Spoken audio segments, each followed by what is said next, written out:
नमस्कार दोस्तों, स्वागत है आपका A to Z स्टोरीज अद्भुत ऑफिशियल पर। साधु संत फकीर गुरु रहबरों की सदा ही जय जयकार। सज्जनों, राजा जेवर सिंह और रानी बाछल जी को अपने पुरोहित की बात भा गई कि बाघ का ब्याह किया जाए। पंडित जी ने भादोबदी नौमी का शुभ दिन बाघ के ब्याह के लिए निश्चित किया। बाघ के ब्याह की तैयारी बड़ी धूमधाम के साथ होने लगी। नाते रिश्तेदारों को न्योता भेजे गए, गोती भाइयों पर सवार दौड़ाए, बाग में साले साडू की देखरेख में तंबू तनवाए, दावत व भंडारे का इंतजाम करवाया, गाने बजाने और झूला झूलने का भी प्रबंध हुआ। जेवर सिंह और हरियाणे वाले साडू खजांची का काम कर रहे थे। जो नज़र भेंट आती थी ये दोनों लिख पढ़कर संभाल कर संगवा लेते थे। बाग में बड़ा भारी मेला सा लगा था। जो नार हुई, ढोल मृदंग बजने से और दूसरे खेल तमाशे लगने से सारे नगर में धूम मच गई। राजा ने घोड़े पर सवार हो आंखों पर पट्टी बांध ली। रानी बाछल को भी आंखों पर पट्टी बंधवा सच्चे मोतियों के झालरधार ढोले में बिठाकर 9 लखे बाग को रवाना हुए और चंद मिनटों में बाग के दरवाजे पर पहुंच गए। राजा देखा आवता नीली घोड़ी पर सवार, दौड़ा माली बाग का करी ना घड़ी भर आबार। करी ना घड़ी भर आबार बाग में पहुंचे राजा रानी, प्यारे जी डेरे तंबू तन गए, हुई प्रजा को हैरानी। राजा को अपनी आंख पर रुमाल बांधने का क्या कारण है? रानी जी की आंख पर भी पट्टी बंधी है, तो क्या दोनों की आंखें एक साथ ही दुखने को आई है? इससे जनता को बड़ा मलाल था। सब अपना अपना अंदाजा लगा रहे थे। सच्ची बात का किसी को कुछ पता ना था और ना किसी में पूछने की हिम्मत थी। ब्याह बाग का हो रहा, नृप जेवर दे रहे दान, मूंगा मोती हीरा पन्ना लूट रहे मेहमान। लूट रहे मेहमान राव के भरे खजाने थे भारी, दोनों हाथ से दौलत लूटे भारी खुशी भिखारी। प्यारे जी भारी खुशी पट्टी भिखारी, लूट रहे हीरा पन्ना मोती, आंखों पे पट्टी बंदी राव के क्या देखे बिन ज्योति। राजा जेवर सिंह को गुस्सा आया, रानी को बचन सुनाया, कहूँ क्या तुमसे महारानी, फेंको पट्टी खोल मेरे जी, मैं यही समानी। दुनिया लूटे बाग बहार, मेरा कौन पाप बिखलाए, घोड़े पर सैर करूंगा मेरे मन को और न भाए। ना मानू बात किसी की करूंगा अपने जी की, कहूँ क्या तुमसे रानी, फल मेवे तो दूर ना हमसे, पिया बाग का पानी। ऐसे क्या कीने खोटे कर्म, ना छोड़ा धर्म, रात दिन पुण्य किए हैं, पूर्व जन्म में क्या हमी लोगों ने भारी कुकर्म किए हैं। जो लिख दिया विधाता ने उसे कोई ना मेटन हार, ऐसे ब्याह करने को रानी मुझे लाखों बार धिक्कार। मेरे बंदी पट्टी आंखों पर सुख लौट रहा संसार। रानी जी जब से बाग लगाया एक दफा देखने ना पाया, एक ना मानू बात किसी की, करूंगा मन का चाहा, करूंगा मन का चाहा, झटपट घोड़ा मंगवाओ, तुम डोले में बैठ हमारे पीछे पीछे आओ। पाखंडी बड़ा जमाना, एक मानू बात किसी की चाहे, कितना ही हो पछताना। राजा जेवर सिंह जी की बात सुनकर रानी बाछल के पैरों तले की धरती निकल गई। बेचारी पतिव्रता नारी का धर्म है कि अपने पति की आज्ञा का उल्लंघन न करे और तन मन धन से आज्ञा का पालन करे। वे हाथ जोड़कर राजा जेवर सिंह से कहने लगी, हे स्वामी, आपकी बात बिल्कुल ठीक है। मेरा मन भी अपने 9 लखे बाग की सैर करने को बेचैन है। मैं भी आपके घोड़े के पीछे पीछे बाग की सैर करूंगी। सज्जनों, राजा जेवर सिंह अपनी नीली घोड़ी पर सवार हो जाते हैं और रानी बाछल डोले में सवार हो जाती है। आगे आगे राजा और रानी, दाएं बाएं वजीर, उमराव और सबसे आगे बाजे वाले। राजा रानी ने अपनी आंखों की पट्टी खोल दी और पेड़ पौधों पर अपनी नजर घुमाई। बाग के पेड़ों पर राजा की नजर पड़ते ही पौधे मुरझाकर सूख जाते हैं और कुएं का जल भी मीठे के स्थान पर खारा हो जाता है। जब राजा रानी ने पेड़ पौधों को मुरझाते देखा तो बड़ा दुख माना। सोचने लगे, कर्म गति से कुछ बस नहीं चलता। हमारे कोई बेटा बेटी तो है नहीं, चलो बाग का ब्याह करके ही मन की निकाल ले। सो हमारे अभाग्य से पेड़ पौधे भी सूख कर मुरझा गए। कुएं का मीठा पानी भी खारा हो गया। अब इस बाग में कौन आएगा, कौन धर्मशाला में आकर ठहरेगा? ऐसे खारे पानी को कौन पिएगा? बिना पानी तो भजन पूजन भी दुर्लभ है। कोई दूर से भगवान को हाथ जोड़ माथा भले ही टिका जाए। मुसाफिर पेयो का पानी पीकर हमें कोसेगा और पंडित से भी लड़ेगा। तब राजा जेवर सिंह सोचते हैं कि इस जिंदगी से तो मौत ही भली, अब हमारा मरना ही भला है। राजा जेवर सिंह म्यान में से कटार निकालकर अपनी गर्दन में मारना चाहते हैं। रानी बाचल हैरान हो जाती है। वे एकदम डोले से निकलकर और झट से आगे बढ़कर राजा के हाथ से कटार छीन लेती है और हाथ जोड़कर कहती है, राजा जी पहले मुझे मारो, फिर आप मरना। और कहती है कि राजा जी मेरा कहा मानकर महल को चलो, मेरा भी गुरु गोरखनाथ जी की जोत जलाने का वक्त हो आया है, इसलिए अब यहाँ देर करना ठीक नहीं। इस प्रकार चतुर रानी बाछल जी ने राजा जेवर सिंह को समझा बुझाकर महल को लौटा लाई और पलंग बिछाकर राजा को आराम करने को कह गई और स्वयं महायोगी गुरु गोरखनाथ जी की जोत जलाने और आरती करने में लग गई। प्यारे सज्जनों, रानी बाछल अपने पति राजा जेवर सिंह को समझा बुझा धीरज बंधा महल में ले तो आई, परंतु राजा जेवर सिंह जी का खट्टा हो चुका था उनका जी। उन्हें ये दुनिया अच्छी नहीं लग रही थी। सोचते थे, क्या इसी का नाम जीवन है जो हवन करते हाथ जलते हैं? क्या यही राज सुख है? मुझ राजा से तो वन के संत महंत योगी सन्यासी लाखों गुना अच्छे। ना आए की खुशी ना गए का गम, अपनी नींद सोना अपनी नींद उठना। जब जी चाहा भगवत भजन किया, जब जी चाहा कुंडी सोटा ले भांग घोटनी शुरू कर दी, तभी तो उनकी देह स्वस्थ जैसी होती है। एक मैं हूँ, राजा होते हुए भी चिंता फिक्र के कारण आंखें मगज में धंस गई है, मुंह पीला पड़ गया है, गाल पिचक गए हैं, खाना पीना जहर सा लगता है, रात को नींद नहीं आती, सोना हराम हो गया है।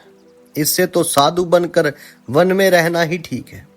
फिर सोचने लगे, रानी बाछल पर क्या बीतेगी। अपने भाई नेवर सिंह को राज का भार सौंपता हूं तो रानी बाछल तो रो रो कर ही अपनी जान दे देगी। इसका रानीपन मिट्टी में मिल जाएगा। कोई धीरज बंधाने वाला भी नहीं दिखता।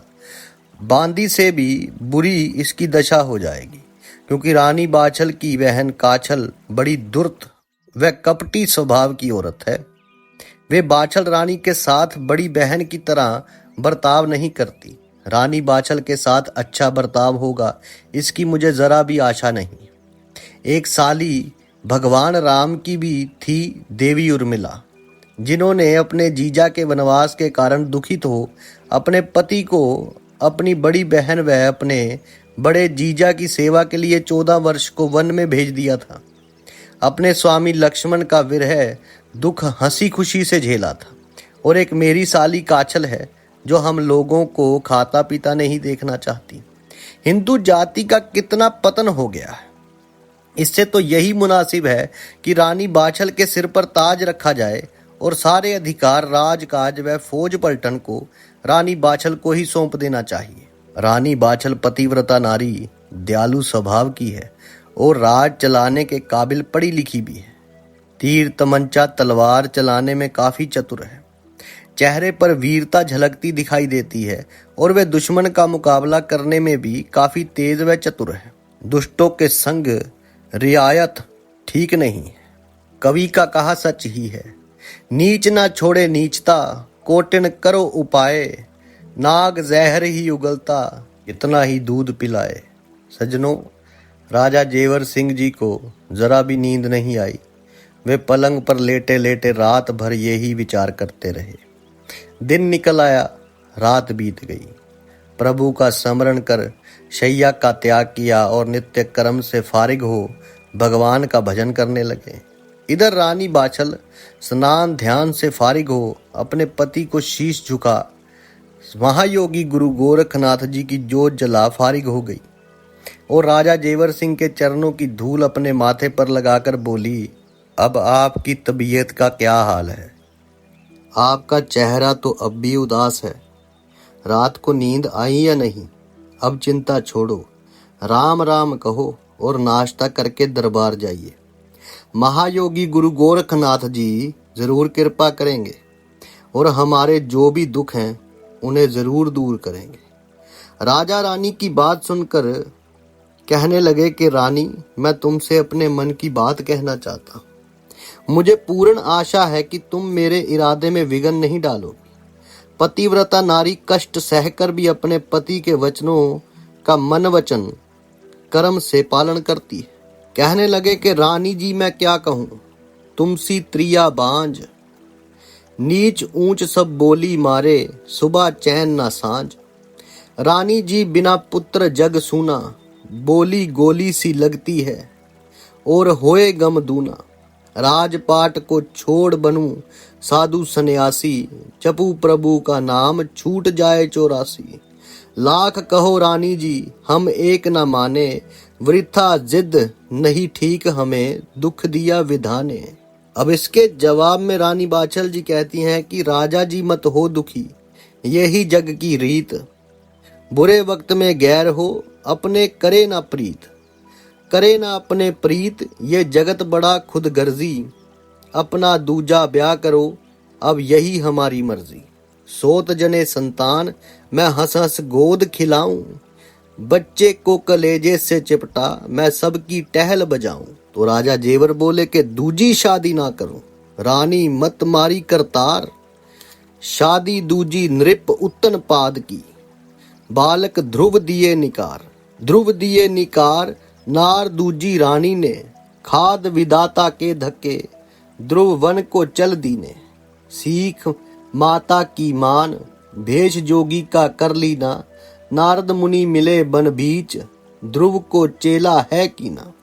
आत्मज्ञान कर जब मिला शरण प्रभु की लीना, रात दिन फेरी माला है हिला सिंहासन शीर सिंधु में। तब भागा द्वार का वाला है, ध्रुव को दर्शन दीना है अमर तत्व का ऊंचा दर्जा खास नमूना है, बड़ा न कोई सितारा है। सो हे महारानी जी, ध्रुव वन में नहीं जाते तो भगवान के दर्शन कैसे करते? सोच तो चून की भी बुरी होती है, दूसरे ब्याह से आज तक कोई सुख नहीं हुआ है। मुझे ऐसा संतान सुख नहीं चाहिए। मेरा तो अब पक्का विचार साधु बनकर वन में भजन करने का और तुम्हारे शीश पर राज मुकुट धरने का है। मुझे तुमसे पूरी आशा है, छोटा हो या बड़ा सबसे न्यायपूर्वक बर्ताव करोगी। तुम्हारी पीठ हल्की नहीं है। तुम्हारी मदद के लिए मेरे बूढ़े पिताजी भाई नेवर सिंह, मेरी बहन छबी लदे और तुम्हारी बहन काछल है। परंतु अपनी बहन काछल से होशियार रहना, वे तन की उजली है और मन की काली है। ये लो खजाने की चाबियां, ये राज अंगूठी और ये रहा आपके राज रानी के खुद मुख्तारी का इकरारनामा, जिसमें पंचों मंत्री व खजानची के दस्तखत हैं। सो अभी तुम्हारे सामने बुलाकर इकरार कराए देता हूं। अपने पति की बात सुनकर रानी बाछल बुरी तरह घबराई और हाथ जोड़ शीश नवाकर बोली, हे प्राणनाथ, क्या इस तरह किसी ने भरा भराया घर छोड़ा है जो आप मुझ दुखिया के कंधे पर राजभार छोड़कर वन को जाना चाहते हो? क्या घर पर रहकर राम भजन करने को कोई आपसे मना करता है? क्या आपके पिताजी घर में बैठकर राम भजन नहीं करते हैं? क्या हम उन्हें असुविधा पहुंचाते हैं? अगर मेरी गोदी सूनी ना होती तो भी सब्र कर लेती। ऐसी हालत में तो नगरी के सब लोग मुझे कर्महीन कमबख्त ही कहेंगे। मुझे इस तरह कौन जीने देगा? नंद छबीली भी है, सासू राम कौर जी दोनों ही बहुत बली हैं, परंतु उनकी सीधी बात भी मेरा जिगर छील देगी। इसलिए मेरा कहा मानकर महल के एक हिस्से में अपने सन्यासीपन का सब सामान धरा लो और खूब जी लगाकर तन मन से रात दिन पूजा करो, जैसे आपके पिताजी करते हैं। दोनों समय आपकी मन मर्जी का भोजन आपके पास पहुंच जाया करेगा। रानी बाछल ने अपने पति राजा जेवर सिंह के पैर पकड़कर रो रो कर काफी प्रार्थना अर्चना की, परंतु राजा जेवर सिंह को वैराग्य हो जाने के कारण उनका मन नहीं पसीजा। वे रानी बाछल से कहने लगे, महारानी जी, तुम कैसी बातें करती हो? अपने मन को पक्का करके वीर धीर बनो, मोह ममता का त्याग करो। एक मैं ही क्या, जाने कितने ने अधीर होकर घरों को त्याग दिया है। महाराजा भर्तरी, राजा गोपीचंद, भक्त पूरणमल और महात्मा बुद्ध देव अनगिनत भूपों ने दुखी हो राज्य को त्याग किया है। अगर घर में शांति का वास होता तो इतने लोग साधु सन्यासी बन वन में क्यों रहते? इन्हीं संतों की तरह मुझे भी घर काटने को दौड़ता है। यहाँ मैं अति शीघ्र मृत्यु के मुख में समा जाऊंगा, तब भी तो तुम्हें राजकाज संभालना पड़ेगा। मुझे मेरे जी की करके कुछ दिन जीने दो, मेरी शांति में रुकावट पैदा ना करो। अपने पति राजा जेवर सिंह की बात सुनकर रानी बाछल ने अच्छी तरह समझ लिया कि अब ये नहीं मानने वाले, इन्हें वैराग हो गया है। जब तक शांति से रहना ना मिलेगा तब तक इनका मन अशांत रहेगा। शांत होने पर खुद घर लौट आएंगे, परंतु मन शांत हो जाने का वचन भरवा लेना चाहिए। इस प्रकार रानी बाछल अपने मन में सोच विचार कर आंखों में आंसू भरकर हाथ जोड़कर बोली, हे प्राणनाथ, अब नहीं मानते तो जब आपका मन शांत हो जाए तब सीधे आकर मुझ अभागिन को शांति प्रदान करने की कृपा करना। मुझे महायोगी गुरु गोरखनाथ की जोत जलाते काफी अरसा हो गया है। वे मय जमात अपने 1400 चेलों के साथ शीघ्र ही अपने नगर में पधारने वाले हैं। ऐसे में आपका होना जरूरी है, वरना महायोगी गुरु गोरखनाथ जी के वरदान का कोई फायदा नहीं होगा। आशा है आप मेरा मतलब अच्छी तरह समझ गए होंगे। ना समझे हो तो अच्छी तरह समझ लो। सत्यवान व सती सवित्री की कथा कौन नहीं जानता। आखिरी वरदान में सावित्री ने धर्मराज से ही यही वरदान मांगा था कि मेरे धर्म परायण 100 पुत्र हों। धर्मराज की मत मारी गई और उन्होंने 100 पुत्रों का वरदान दे दिया। तथास्तु कहकर जब वे चलने लगे तभी सती सवित्री ने शेरनी की तरह गरज कर और अपने दोनों हाथ जोड़कर धर्मराज का रास्ता रोक लिया और आंखें लाल करके बोली, हे धर्मराज, क्या कहने तुम्हारे वरदान के? छोड़ो मेरे पति को, इन्हें कहाँ लेकर चले? श्रीमान जरा सोचो, इनके बिना मेरे 100 धर्मपुत्र कैसे पैदा होंगे? धर्मराज की आंखें खुल गई। सती सावित्री के पतिव्रता को तेज उनसे झेला ना गया। बात सच्ची थी। धर्मराज हार मान गए और अपने नैन नीचे करके बोले, धन्य हो भारतवर्ष की पतिव्रता देवी, तुम जीत गई और मैं हार गया। अपने 100 पुत्रों के वरदान के साथ साथ अपने पति को लेकर और 400 साल की इनकी आयु होने का वरदान भी लो। अब तो आप समझ गए होंगे कि दिन फिरते देर नहीं लगती। अब आप अपने वन जाने की तैयारी जब चाहे कर सकते हैं। अब आपको कुछ समझाना बाकी नहीं रह गया है। प्यारे बंधुओं, रानी बाछल की बात सुनकर राजा जेवर सिंह को बड़ी शांति मिली। थोड़ी देर के लिए उनकी यही इच्छा हो गई कि घर पर रहकर अपना काम ही देखना चाहिए, परंतु तीर हाथ से छूट चुका था और साथ ही क्षत्रिय का कोल और बड़े बूढ़ों की इज्जत का सवाल आ खड़ा हो गया। भगवान राम अपनी माता के कहने से 14 वर्षों को वन में जा सकते हैं, तो क्या मैं कुछ दिनों के लिए घर नहीं छोड़ सकता? मुझे अपना विचार अब नहीं बदलना चाहिए, जबकि रानी बाछल जी की भी इजाजत मिल चुकी है, इसलिए वन जाने में ही बेहतरी है। मैं हमेशा के थोड़े ही वन जा रहा हूं। 1-2 साल के लिए जब भी जी उकता जाएगा तभी वापस आ जाऊंगा। अपने मन को इस प्रकार धीरज दे राजा जेवर सिंह ने वन जाने की तैयारी शुरू कर दी और बस्ती के सेठ साहूकारों दरबारियों, मंत्री, फौजदार, उन सबको बुलवाकर सबके सामने राज मुकुट रानी बाछल के शीश पर धर दिया और वसीयतनामे पर जिम्मेदार पंच लोगों के दस्तखत करवाकर आज्ञा दी कि आज से राज्य की मालिक महारानी बाछल है। आज से हर मामले में इनकी ही मोहर व दस्तखत काम देंगे। राजा जेवर अपनी जनता को धीरज दे, जोगिया वस्त्र पहन, चिमटा झोली उठा जब चलने लगे तो सबकी आंखें आंसुओं से तर थी, परंतु वह शिव शिव शिव शिव रटते जब चल पड़े, तब रानी बाछल ने आगे बढ़कर दोनों हाथ जोड़कर अपने पति के चरण छूकर विनती की। विधुरन भारी दुख भयो, सुखी नहीं मन मोर, शीघ्र नाथ दर्शन दियो, चंद्र बिन दुखी चिकोर। प्यारे बंधुओं, राजा जेवर सिंह शहर, जनता, प्राण प्यारी रानी बाछल और सकल दरबारियों को रोता बिलखता छोड़ वन को चले गए। उनके पीछे पीछे नगर निवासी भी चल पड़े, जिन्हें राजा जेवर सिंह ने सन्यासी भेष में हाथ जोड़कर बड़ी मुश्किल से लौटाया। नगर निवासी आंखों में आंसू बहाते हुए अपने अपने घरों में लौट आए। अब हमें महारानी बाछल की सुध लेनी चाहिए। वे बेचारी अपने पति के वन जाने का भारी दुख ना झेल सकी और मूर्छित होकर गिर पड़ी। महल की सारी बांदी दासियां दौड़ पड़ी कि हमारी महारानी को क्या हुआ। रानी जी बेहोश हो गिर गई। इन्हें दौरा पड़ गया है। हे भगवान, हम लोग क्या करें। रानी जी अब भी बेहोश पड़ी हैं।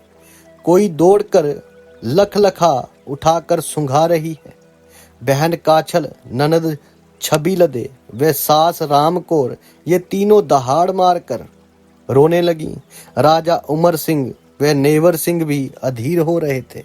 काफी देर बाद काफी उपचार करने पर रानी बाछल की मूर्छा टूटी और आंखें खुलने पर सारे रानी वास को अपने सामने खड़ा देखकर बोली, आप लोगों को मेरे मूर्छित हो जाने से काफी परेशानी हुई। आप लोग मुझे आशीर्वाद दें ताकि मैं धर्म पूर्वक सब कठिनाइयां झेलते हुए अपना जीवन आप लोगों की सेवा में व्यतीत करूं। सज्जनों, महारानी बाछल सबको धीर बंधा महायोगी गुरु गोरखनाथ जी की जोत जलाने में लग गई। अब आगे राजा जेवर सिंह जब वन में चले गए तब उनके साथ क्या हुआ, कैसे ज्ञान हुआ, कैसे उनको दर्शन हुए, ये सारी आपसे हम वार्तालाप साझी करेंगे अगली वीडियो में। तब तक के लिए आप सबका धन्यवाद। आप सबके भीतर बसे उस परमात्मा को मेरा प्रणाम। साधु संत फकीर गुरु रहबरों की सदा ही जय जयकार। अलख निरंजन।